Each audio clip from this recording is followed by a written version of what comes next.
Olá, meu amigo, olá, minha amiga.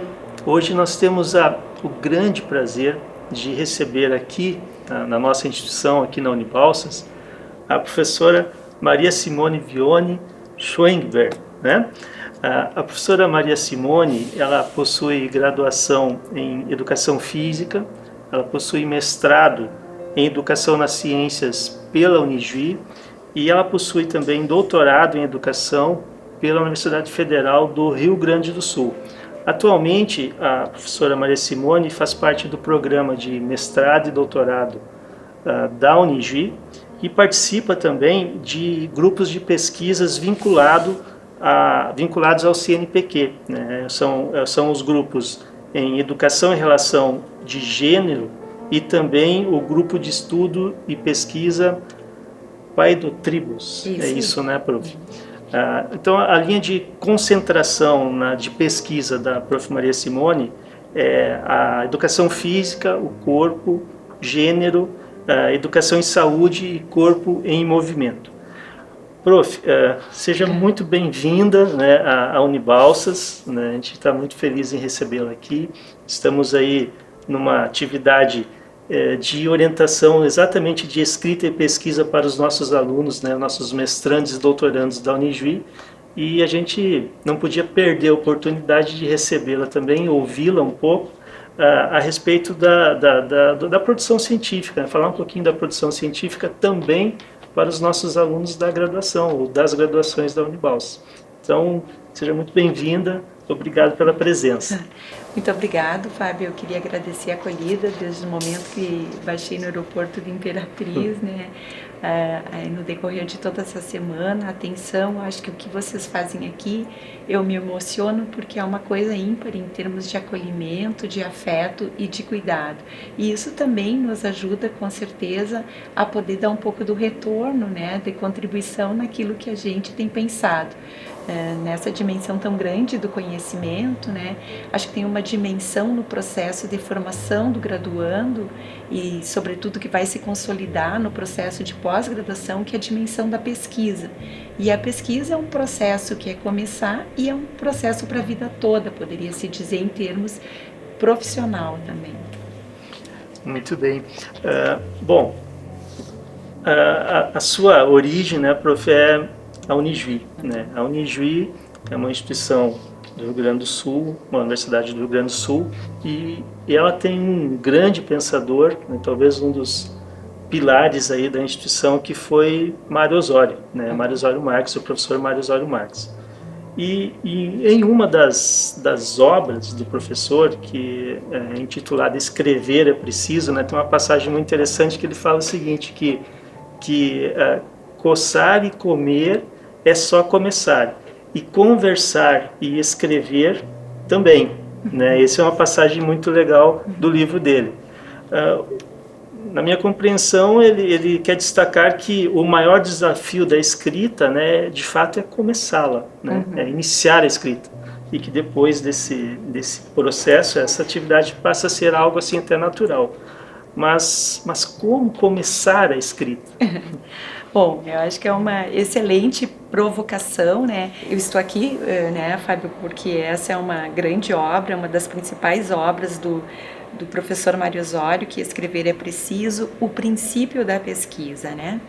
E este livro, assim, o professor Mário escreve num contexto já de muita maturidade intelectual e começa a se dar conta de que a questão da dimensão da escrita, ela é uma lacuna que a gente acaba carregando muitas vezes até o processo de graduação e ainda na pós-graduação. Ele brincava um pouco assim com a gente, bem-vindo ao processo de alfabetização, ainda na nível de mestrado e do doutorado, né? Então, essa dimensão, essa metáfora que ele usa, que escrever é como comer e começar, é a ideia de que talvez a gente venha muito marcado por uma escrita escolar, que a gente tem que escrever correto. E aí ele vai trabalhar um pouco com esse pressuposto que talvez se a gente começasse escrevendo como quem começa conversando, jogando no papel um pouco das ideias. Ele disse, quando eu me encontro com alguém nessa conversa mais informal, o que a gente começa a estabelecer? A gente se cumprimenta, a gente vai quebrando o gelo, vai perguntando do tempo, que está muito quente, depois a gente vai puxando uma outra conversa, talvez vai se provocar sobre o nosso time de futebol, a nossa preferência musical, um acontecimento marcante naquele contexto, enfim, mas começa, né? E aí ele vai dizer que por que a gente não começa o processo de escrita assim, a jogar no papel? Claro que tem uma dimensão que essa escrita depois ela vai ser editoriada, edificada, reargumentada, reestruturada os argumentos, qualificada. Óbvio que eu não vou expor essa escrita, mas que eu tenho que quebrar esse primeiro gelo. E aí, junto com isso, ele vai dizer assim, eu tenho que escrever diariamente, eu tenho que ter uma rotina de fazer esses modos de registro, né? Daqui a pouco, assim, eu tenho dificuldade de traduzir isso numa palavra, mas eu penso o meu objeto de pesquisa, posso fazer uma fotografia. O que essa fotografia me ajuda a pensar? Eu escutei uma música, o que dessa música me lembra com o meu tema? Eu vou anotar, né? E aí eu vou traduzindo isso, são pequenos fragmentos que me ajudam a compor um texto escrito, né? E ele diz, a primeira relação, né, essa interlocução com a escrita, eu vou fazer um acerto com aquilo que está muito próximo de mim. A primeira conversa é comigo, e por isso que eu jogo isso no papel. Claro, num segundo momento, eu vou buscar uma comunidade argumentativa mais alargada, que é quem já estudou sobre esse tema, o que tem se dito sobre esse tema. E aí eu vou puxando, vou espichando a conversa, mas sempre nessa ideia de que a escrita como uma ideia de conversa, de diálogo. E por isso que tudo que eu trago no meu texto é uma ideia de essa citação, ela não é para enfeitar, ela é diálogo, ela é debate, ela é um embate com aquilo que o autor está dizendo e que eu posso estabelecer no meu texto, né?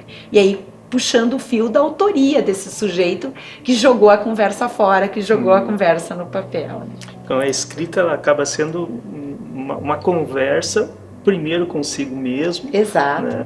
Mas depois também com um grupo, talvez, um público que vai ser, de fato, o leitor desse texto, dessa escrita, né? Perfeito, Fábio. Então, essa relação que ele vai dizendo, eu começo comigo mesmo, aquilo que me morde, aquilo que me incomoda, aquilo que está me provocando a pensar, ao mesmo tempo, sobre o que eu vou escrever. Eu vou escrever sobre a questão da escola contemporânea. Tem um universo de autores que já escreveram sobre esse tema, então eu vou para uma segunda comunidade. E hoje, com a facilidade na rede, eu vou para uma comunidade e é isso que eu acho que poderia sim chamar um pouco a atenção. O que os alunos aqui de Balsa já escreveram? O que a comunidade nacional escreveu sobre esse tema? E o que a comunidade internacional tem pensado por esse tema? Bom, só aí, e por isso que o tema tem que ser um objeto muito bem recortado, porque aí eu tenho um mundo, né, Fábio? Sim.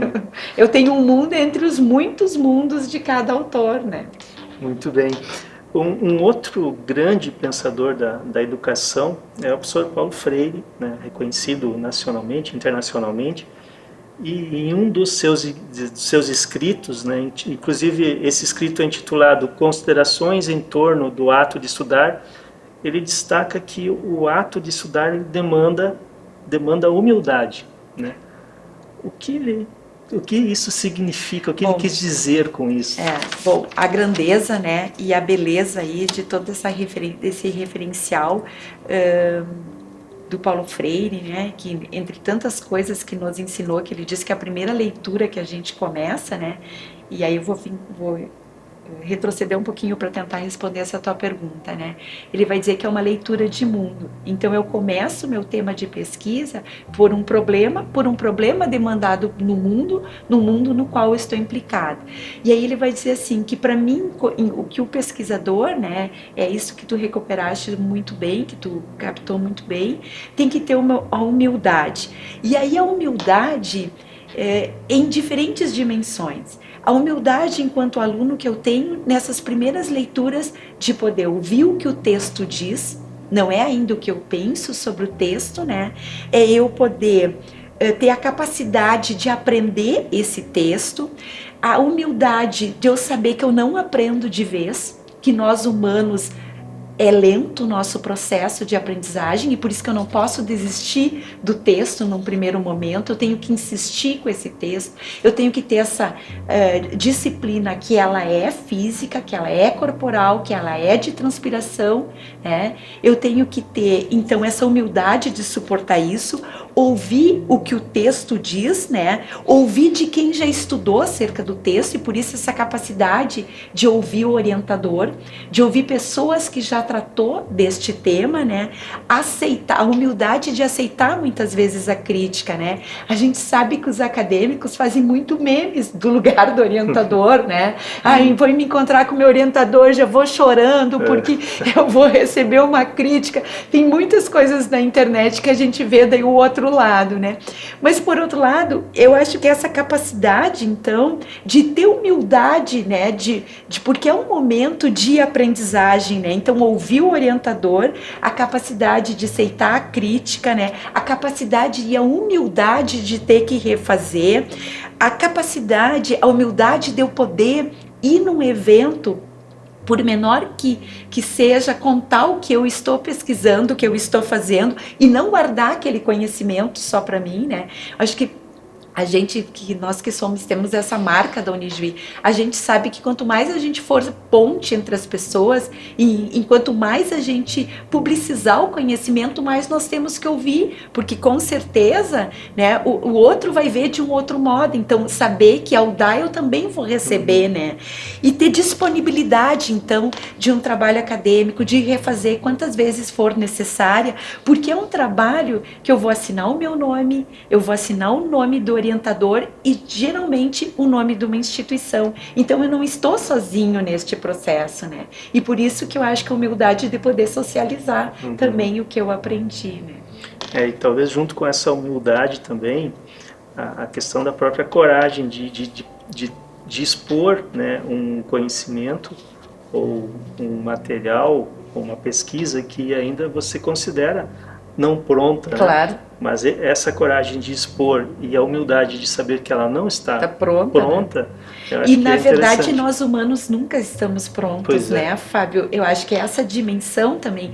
E quanto mais eu estudo acerca de um recorte, de um objeto, mais eu me dou conta que eu pouco sei daquilo, né? Então isso também que ele te dá uma ideia do tamanho que é o conhecimento, né? E das diferentes perspectivas que eu posso tratar esse conhecimento. Uma dimensão, tu falaste da questão do tempo, né? Porque hoje a gente sabe que muitas vezes, tanto que um trabalho de conclusão de curso, a gente teria, o professor Mário Osório defende essa ideia, que teria que ser um trabalho de condução do curso, que o aluno desde os primeiros semestres já ficasse um pouco mordido daquilo que ele vai escrever, então que ele pudesse acompanhar um estágio mais perto, fazer um estudo de caso, observando, e se aproximando bastante, quanto mais ele se aproximar do seu campo, que aí as leituras talvez vão fazer um sentido e que o coroamento fosse o trabalho de TC, muito mais de condução de um processo de formação do que a conclusão. E muitas vezes a gente vê que não temos, no Brasil a gente tem muitas experiências já de condução, mas que talvez se dê só nos últimos semestres, né? Esse desafio. Porque eu acho que a dimensão do conhecimento, do que ele muda nessa sociedade contemporânea, nós precisamos cada vez mais de um pesquisador que está constantemente mudando, né? E se alterando nesta lógica, né? Muitas vezes o estudante é despertado à pesquisa, de fato, muito no final do curso. Muito né? no final do curso. E isso até é uma questão nossa, dos professores, né? De despertar o estudante à pesquisa para a pesquisa antes, né? E se a gente se dá conta que, no fundo, todo o processo profissional é acerca de pesquisa, né? Porque a cada dia eu vou me deparar com nova situação, os sujeitos vão ser diferentes. Então, essa capacidade de inovação e renovação, ela está muito associada com a pesquisa, né? Com certeza, o que eu me formei há 30 anos atrás, poucas coisas eu uso o clássico, mas muitas coisas eu fui aprendendo nesta caminhada, né? Então, acho que a dimensão da pesquisa, ela está colocada para todas as profissões, né? E aquele cara que se renova, que inova, é o cara que está na frente, né? Do que ele vai oferecer em todos os serviços, né? É isso aí. Bom, nós falamos de duas atividades, dois atos que são muito importantes para a pesquisa, né? Que é o ato de estudar e o ato de escrever. Mas qual seria a relação ou a diferença entre ler e estudar? E a relação também entre escrever e pesquisar? Uma pergunta bastante complexa, mas eu acho que extremamente pontual o que o Fábio chama a atenção. Chama a atenção que, para te constituir na dimensão da pesquisa, tu precisa de 3, no mínimo, aqui eu estou simplificando muito, mas 3 habilidades que é importante. Primeiro, estudar o tema. Né? Estudar, para quem vai escrever, é diferente de apenas ler. Né? Porque eu tenho que estudar de algum modo, passando por dentro deste texto, destrinchando esse texto, desmanchando esse texto, porque esse texto ele tem que fazer sentido para mim. Texto, se a gente pegar da palavra, da etimologia da palavra, vem de tecer, vem de tapete, de tapeçaria. Então significa que eu pego um argumento, eu junto com o outro, eu qualifico, eu vou engordando, vou transformando numa espiral, né? E vou dando complexidade nesse argumento. Então, quando eu leio o texto de modo muito solto, né, eu muitas vezes, quando eu não estudo esse texto, eu vou ter muita dificuldade de arguir sobre esse texto, de dizer o que Freire, o que Pilato pensa acerca desse texto, o que ele traz, quais são as ideias principais desse texto, quais são as ideias secundárias, quais são as ideias intermediárias, como é que ele construiu esse argumento, como é que Pilato chega nessa consideração, a partir de que elementos ajudaram a construir, né? E claro que depois dessa dimensão, então, se eu estudo, e hoje a gente sabe que os cursinhos estão ganhando um conjunto de cursinhos, né? Ganha muito dinheiro em diferentes áreas, porque a questão básica hoje, o primeiro elemento eles vão ensinar a estudar. E que a gente sabe que estudar precisa transpirar, exige uma certa disciplina, exige uma certa regularidade. Esse aluno também tem que ser acolhido com um texto que ele tenha minimamente um sentimento de pertença. Ele tem que estar amparado aqui, como o professor Mário Osório vai trabalhar no primeiro capítulo, com um bom dicionário, né? Com ter acesso ao professor para perguntar o que ele não entendeu. Ele tem que entrar neste texto, né? E a dimensão, então, que tu me pergunta, a segunda habilidade, que seria a leitura, essa leitura mais lenta, é uma leitura que tu tenha que fazer dela uma experiência, que tu tenha que compreender, explicar para alguém o que tu tá lendo, às vezes até para o próprio espelho, porque não é todo mundo que hoje está disposto a te ouvir, né? Tu tem que pintar as paredes do teu quarto com alguns cartazes daquilo que talvez mais te chame a atenção, o que tu necessita. Fazer uma leitura usando, por exemplo, estratégias de marcar com cor diferente aquilo que eu não entendi, aquilo que eu preciso voltar. De algum modo, por exemplo, ao ler, a gente conversava, talvez fazer um telegrama. O que é um telegrama? Onde eu pego uma mensagem muito curta. Como é que eu consigo pegar 10 linhas aqui compostas num parágrafo e dizer isso num único tópico frasal? Né? A Unibalsa me traz muito conhecimento, quer dizer, eu li um parágrafo e eu vou conseguir retirar isso. Então, a Unibalsa é o sujeito, trazer é o verbo e o adjetivo, que é o complemento e o conhecimento, né? Então, assim, a nossa capacidade de ir organizando a dimensão da escrita se dá de um modo diferente para quem está nesse processo. Então, a gente poderia se dizer, quando o Mário Osório diz aqui escrever é preciso, eu como cria dele vou dizer assim, é preciso estudar, é preciso ler de modo diferente para quem vai fazer pesquisa, né? É preciso escrever né? E aí tu compõe esse ato mínimo do processo de pesquisa. Muito bem, é um processo, É um processo complexo, né? E que ninguém nasce sabendo, né? Exato, Ele vai acontecendo. Ele né? vai se construindo à medida que... Constituindo. Exato. E tudo tem seu nível, a gente brinca com os alunos. Ai, professora, eu tenho vergonha de mostrar. E eu digo, olha, eu prefiro um fuca ou um feijão com arroz, mas se essas 2 páginas forem tuas, se você tiver aqui como autoria, se você está implicado, né? E por isso que cada vez, hoje tem se exigido que o menos é mais, né? Então um trabalho de, não sei como é que vocês têm trabalhado aqui, mas um trabalho de TC com 50 páginas está excelente, desde que aquilo passou visceralmente pelo autor do trabalho, né, Fábio? Nós estamos trabalhando já com a ideia de artigos. Né, de artigos, né? Então, no sentido mais, de fato, condensado, mais objetivo, né? Mas com não menos qualidade. Mas aí eu acho muito interessante essa lógica do artigo, né, Fábio? Mas para mim chegar no artigo teve uma cozinha da pesquisa. Exato. Que às vezes eu precisei fazer 50 páginas, fiz 10 de problematização, mas para esse artigo talvez eu vou usar os 5 melhores argumentos, aí eu posso fazer escolha. Então eu vou cortando o meu texto, que na verdade eu vou fazendo o processo todo de editoração, que é como o pessoal faz aqui na filmagem, né? Ele vai limpando e vai deixando aquilo que é a pérola do texto, né? Exatamente. Bom, por fim, né, falando já uma questão de tempo, né, quais seriam os principais cuidados, né, pensando assim mais em cuidados metodológicos, que um aluno de graduação, vamos pensar agora na graduação, eu sei que você orienta mais os mestrandos, doutorandos, mas vamos pensar... Mas orientei muito a graduação, né? Então, quais seriam os principais cuidados metodológicos que um aluno de graduação que está se aventurando, né, na pesquisa, né, e começando seu trabalho de conclusão, deveria ter?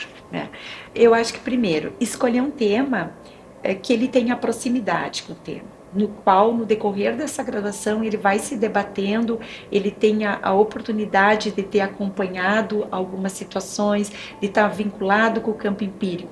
Este tema, ele está mordido, muito mais do que o seu orientador, né? Ele pode ter ideia, o orientador pode ser o sujeito que está muito mais iniciado nisso, mas tem que passar por ele para ter autoria. Aí, constituir inicialmente um título, né? Mesmo que provisório, porque esse título vai modificando. A partir de um título, geralmente eu tenho os indicativos aí de quais os conceitos, o campo conceitual que eu tenho que revidar. Aí eu tenho que escolher quem são esses sujeitos ou objeto, no caso de eu fazer um trabalho com um campo empírico, né? E também ter essa proximidade. Bom, se eu estou acompanhando um escritório de advocacia, dentro desse escritório eu estou trabalhando com consumidores que foram lesados, por que eu não vou me aproximando do campo, né? Então eu faço um movimento ao mesmo tempo de aproximação do campo teórico, ao mesmo tempo do campo empírico.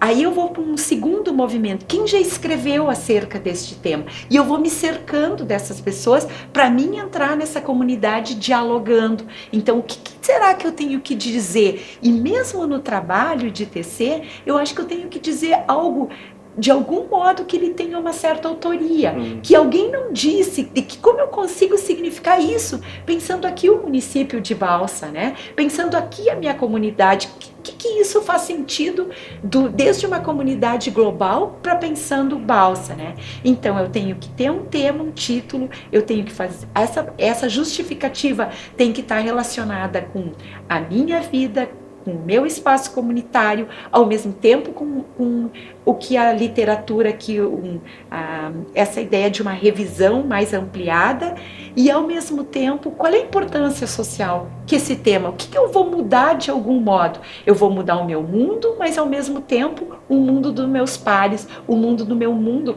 o mundo profissional, né? Por isso que é os mundos entre os mundos, né? Que hoje de manhã a gente discutia.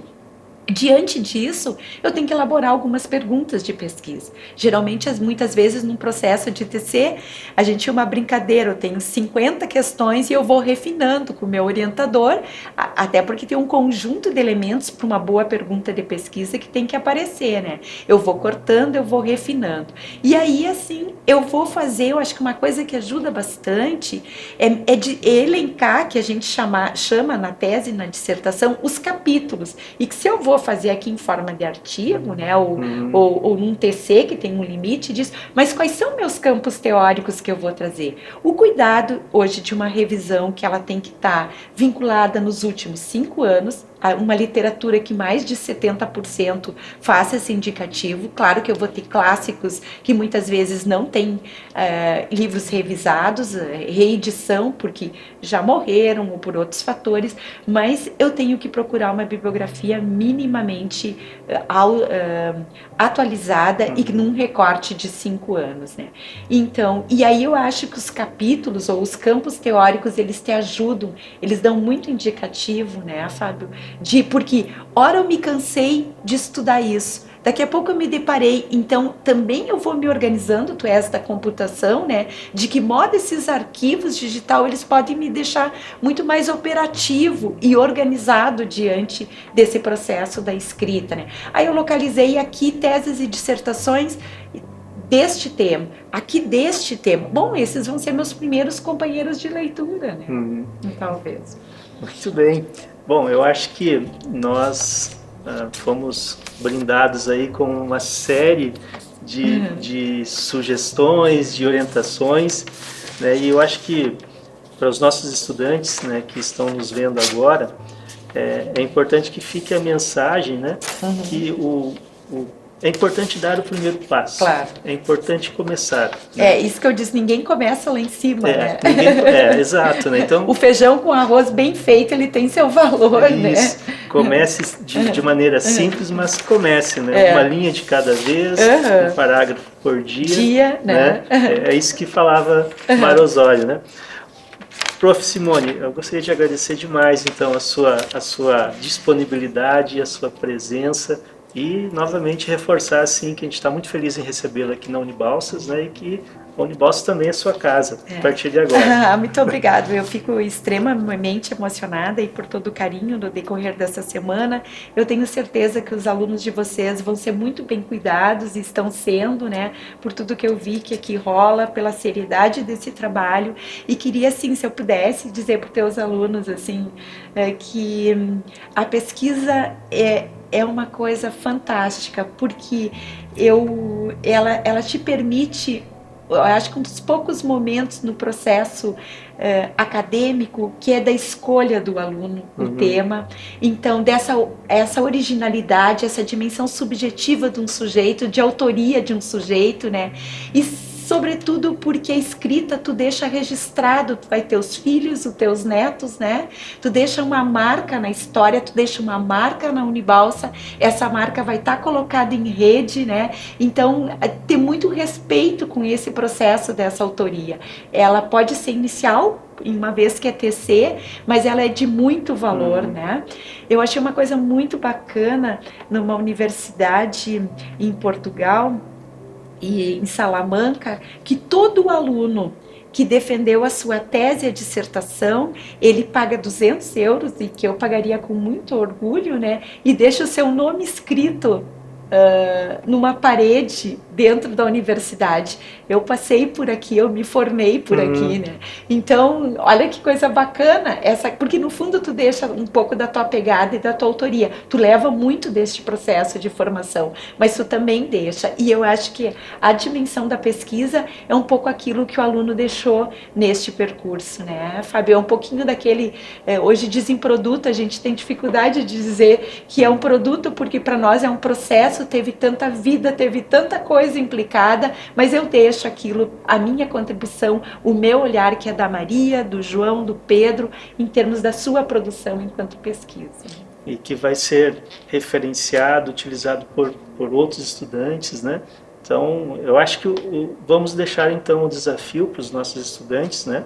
De fato começar, né, a sua escrita, e de linha a linha, um parágrafo por dia, ao final desse ano nós termos aí uma série de belos trabalhos a serem apresentados, né? Professora, muito obrigado por sua presença. Obrigada mais uma vez. E então até a próxima.